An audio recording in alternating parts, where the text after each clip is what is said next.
Looking back on your debut album, The Kick Inside, how do you listen? Do you often listen to it now? Do you still put it on the turntable at home? No, I haven't heard it for years. Why is that? It's old. But how do you look upon that album now? As a sort of very experimental?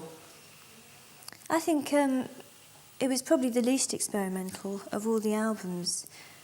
I'd written, say, 200 songs, from which we chose the 13 songs that went on there.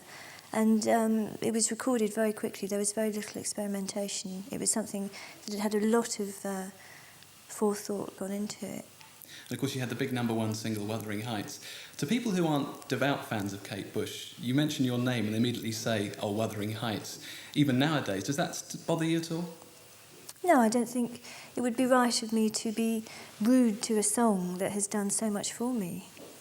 How did you feel though when it went straight to #1? You must have been very taken aback.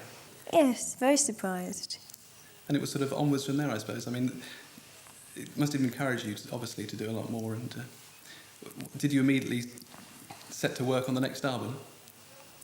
It was very difficult, that whole stage, because being so new to the whole business and straight in with such a successful song, it meant really the next year of my life was nothing but promotion. And I think it was quite early on during that time that I decided that promotion was something that had to come secondary to the music, or I was going to spend my whole life promoting and never ever making another album. So it was a very busy period for me then. What are your main songwriting influences? Obviously quite a difficult one because you must have many. Yes, I mean that is a very difficult question. Subject matter is, it stems from people, either through their expressions in films, books, things that people tell you about, things you witness. Musically, I think that's a much more obscure area. And in a way, it's the music that often will suggest the subject matter. So the music is quite often the thing that sparks it all off. And that comes from the air, really. Do you ever feel that you may have missed out on other aspects of life that other teenagers may have enjoyed because of your rather isolated life? You spent a lot of time in the recording studio promoting the next album. Did you miss out on a varied social life, for instance? No, I think in many ways it made me meet more people in the way I wanted to, more than would ever have been possible if I hadn't gone into the business. I mean, it's isolated in that you meet certain types of people all the time, but it's continually challenging. And I think probably I have met more people and had much more experience through what I'm doing now than if I hadn't.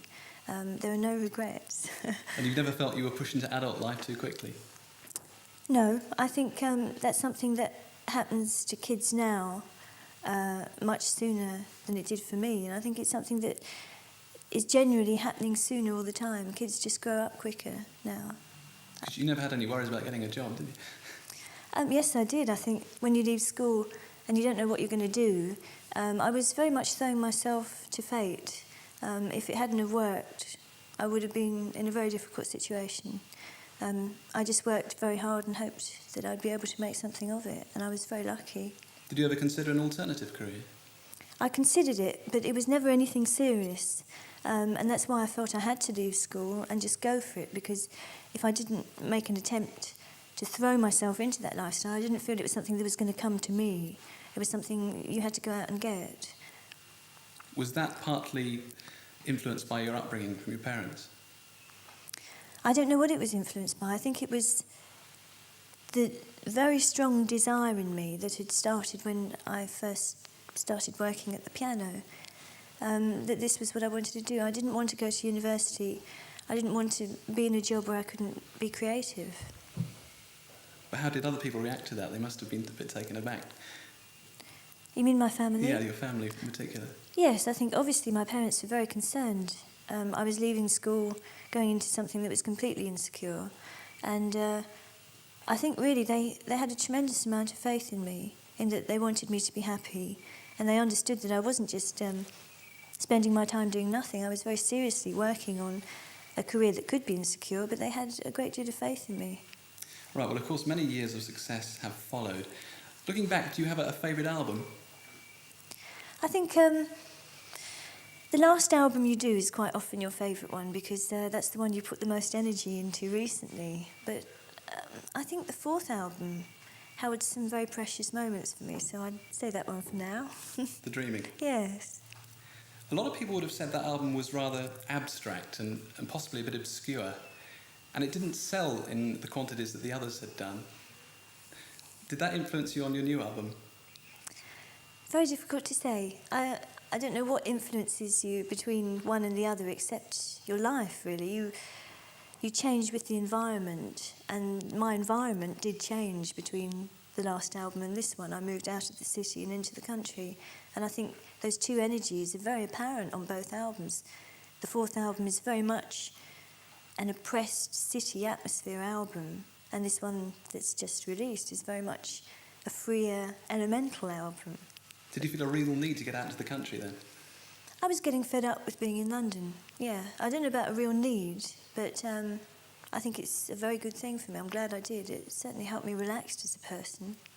And did it drain your creative energies then, being in the town? No, I don't think you could say it drains your creative energies, because if anything, and I'm sure a lot of people would agree with me, the sense of oppression and energy that you can get from cities can be very, very productive to writing songs. But I found I was getting too many distractions that were stopping me having the time to concentrate on my writing. So rather than it being productive, it was getting in the way. Do you now commune with nature? I don't know about commune with nature, but certainly when I look out my window and there's trees and fields, I feel a lot happier than concrete blocks out there. When you see the trees and the fields, do you see a song as well? No, I think it's not quite as basic as that, but there's no doubt that when you're writing and you look out the window and there is that force out there, that it does affect you very differently from if it was a city or by the sea. Definitely your environments do affect you much more than we think. And of course your working environments too. You've just designed and built your own studio. How are you finding that, working in your own studio? It's superb. There really couldn't have been better decisions made in this time between the last album and this, where I've moved and we've moved the studio to where we are. There are so many areas where it's helped. Again, I feel much more relaxed. I'm much freer to work in an uninhibited way.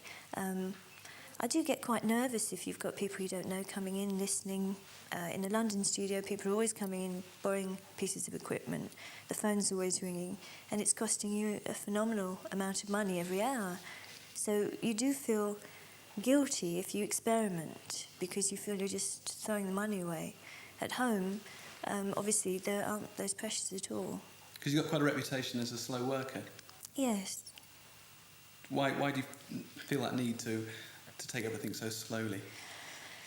I don't think I feel the need to take things slowly at all. In fact, it's very, very frustrating for me that things take as long as they do. It's never planned.